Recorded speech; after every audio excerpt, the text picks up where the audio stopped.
بسم الله والصلاة والسلام عليك يا حبيب الله. اليوم ان شاء الله راح نديرو مع بعض هذا الطمينه تاع السميد. تجي بزاف هايله، ما تجيش ناشفه ومش راح تخرج لكم الليدام. زينتها تزيين بسيط، فقط تابعوا الفيديو للاخير ورايحه نعطيكم جميع الاسرار والنصائح. هذه الطمينه راح ديروها في مناسباتكم وفي افراحكم.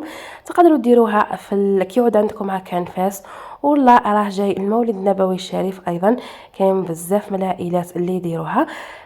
نديرو جنب للفيديو، نبداو مباشره في الوصفه تاعنا. كما راكم تشوفوا هنايا عندي كاس من السميد المتوسط، انا استعملت المولى متوسط. كنت نقصت النار الاخر واستعملت مقله تكون شويه ثقيله مع التحريك المستمر حتى قليت هذاك السميد تاعي جيدا. ما تغفلوش عليه، لانه كان تغفلوا عليه راح من تحت يتحرق ومن الفوق يبقى لكم بيض.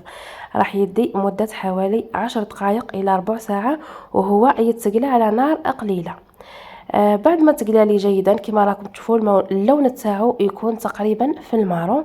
نجي نصفيه باش نضمن انه ما فيه حتى شوائب ونخليه جانبا يبرد جيدا. لازم تستعملوا السميد تاعكم يكون بارد. من جهه اخرى جبت هنايا كاس، حجم الكاس 220 مليلتر، حطيت فيه نصف كاس من العسل. بالنسبه للعسل اللي راح صنع منزلي راح نحط لكم الوصفه في فيديو منفصل ان شاء الله. وكملت عمرته بلا مارغرين ايضا تكون ذايبه. نفس الكيله تاع الخليط تاع لا مارغرين والعسل نديرو نفسها كيله من السميد المقلي. ضفت للخليط تاعي نصف ملعقه كبيره من حلوه الترك، راح تزيد له في البنه، وضفت له ملعقه من المكسرات المرحيه. هذا الملعقه ايضا رايحه تزيد له بنه على بنه.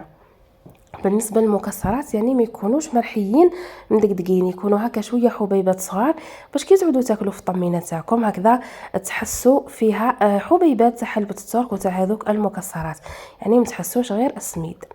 قبل ما نضيف السميد والرشه تاع الملح كنت حركت جيدا حتى شفت باللي الزبده والعسل وحلوه الترك اللي حطيتهم امزجوا جيدا، يعني ما نخليوش هذيك الزبده تكون مصفيه من الاعلى، لازم الخليط يكون متجانس. بعد ما ضفت السميد والرشه تاع الملح لتعديل المذاق نحرك جيدا كما راكم تشوفوا. بعدها نجي نضيف ملعقه من ماء الزهر.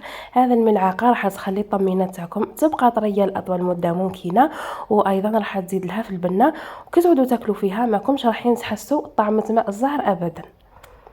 هنا نجيب البلا اللي راح نحط فيه الطمينه تاعي.